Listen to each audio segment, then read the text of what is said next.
Okay, in this section, we're going to talk about master data. There are two main kinds of master data in SAP MM: material master, vendor master. Let's talk about the materials that we're going to use in our coffee shop. So, we're going to use a whole bunch of raw materials, right? Like flour, different kinds of flour, and pastry sheets, stirrers for coffee, baking sheets, so on and so forth. And we are also going to either procure or manufacture baked goods like croissants, pastries, tarts, cakes, that kind of stuff. And we're going to either use or sell coffee beans. For example, we could be using coffee beans for our own internal consumption, or we could bag them up and sell them as coffee, our own branded coffee. And we could also be selling some of the stuff that we just procure and sell, like newspapers. Now, each of these materials are different. Not all these materials are the same, right? So there's raw materials, there's finished goods, there is trading goods. We're going to talk about all these things now. And in SAP, every material has a number of views. A view is basically a set of data that you can see when you go to that particular view. And it's logically separated into a view so that you know that if you want to go look at the manufacturing view of a material, it contains all the manufacturing related data. For example, let's take a material, say sugar. Okay, when sugar is bought, you inspect it for quality, right? When sugar is bought, you put it in a warehouse. So you need some data, like what kind of storage conditions are required to store it in a warehouse. Like, should it be stored in cold storage, or should it be just left out in the open? That kind of data is stored in the warehouse view. And whether you buy or sell sugar, it needs an accounting view. So how should all the transactions related to buying or selling or manufacturing that particular material be accounted for? And then there's costing. So how do you cost this material? Costing is the process of calculating the price of the material in terms of how much it costs us. So not all materials are costed in the same way. Some materials are manufactured. They have a more elaborate costing process. Some materials are procured. They have a different costing process.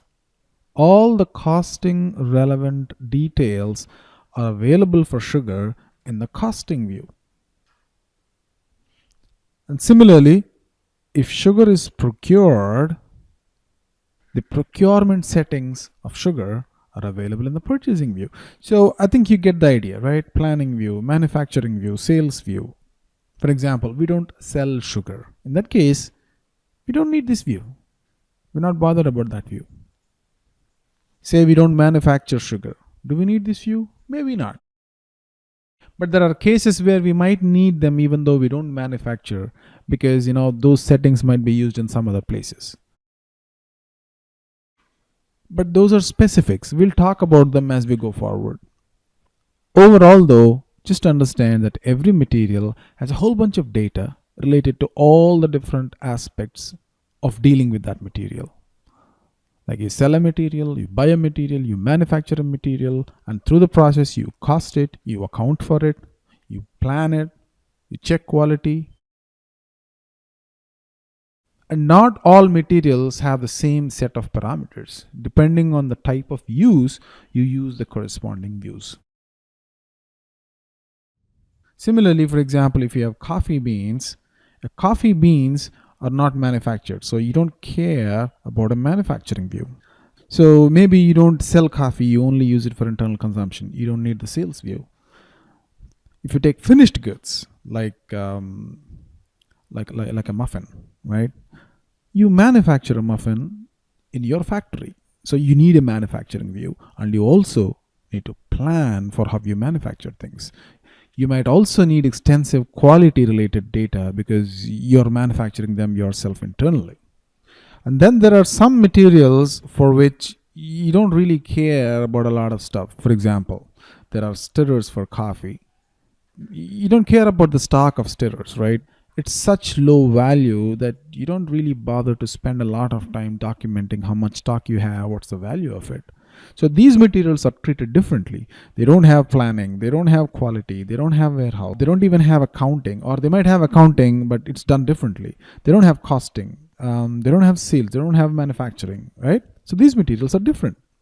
They are such low value that you don't really bother to document about the stock or about the cost of those materials. So you don't have a whole lot of these views for materials like this. Now, the parameter in SAP that dictates what different kinds of views a material has is called the material type. So when you talk about material, probably the most important piece of information is the material type. The reason being, it dictates what kind of views that material can have. Let's take some examples.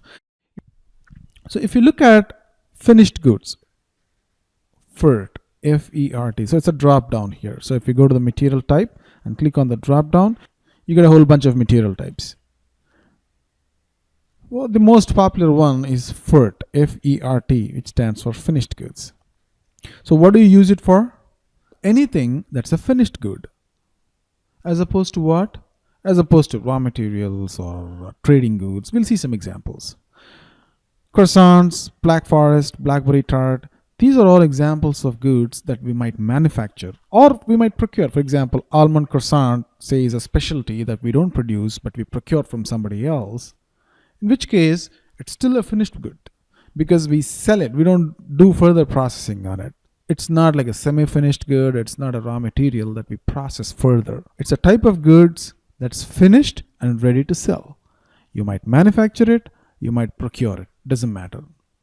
So these are all examples of finished goods that you would create using material type FERT, F-E-R-T. And then we have raw materials, flour, coffee beans. These are raw materials. We use flour to make cakes. We use coffee beans to produce cappuccinos. What's the material type for that? The standard SAP supplied material type is ROH, which is raw materials. And then we have semi-finished goods, HALB. Some examples of semi-finished goods could be pastry sheets. Well, these are partially ready but not fully ready. Maybe and then there's not a lot of difference between raw materials and semi-finished goods. So don't get into the nitty-gritties of it. Just understand that there's a material type for semi-finished goods. It might not be relevant for the coffee shop, but it could be relevant for, say, a car industry. And then we have trading goods. Probably newspapers is a very good example of a trading goods because we don't really print newspapers, right? We procure it from someplace and then we just sell them. So trading newspapers in the coffee store, that's all there is to it. You don't treat it as a raw material, you don't treat it as a finished goods. And then we have non-stock materials. Non-stock materials are materials that we do not stock. Well, examples are stirrers and baking sheets. Let's take stirrers. What do I mean when I say we do not stock? Well, we have to put it in the stock or storeroom somewhere, right? So why am I calling them non-stock? We call them non-stock because although we put them in stock, we don't count them in the stock. Meaning at any given point of time, if you go to SAP, you wouldn't know what is the total number of stirrers that you have. Simple. And why do you do that? Because there's no point in counting stirrers because it's such low value and ubiquitous that they're used everywhere and you don't need to really count them. They're just there. If they are done, you get more.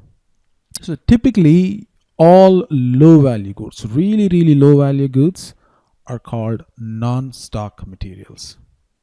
And you use the material type NLAG for non-stock materials. And then there's another type called non-valuated materials, where you keep a count of the stock, but you don't evaluate them. So if you go to SAP and then say how many coffee cups I have, you might have a number like a count, but they don't have a value. So those kinds of materials use material type U1BW. Now, don't worry if you don't understand all these different material types. In order to really understand them, you have to perform certain transactions and see the stock and see the value updates, and then you'll understand what's really going on and why we're using so many different material types.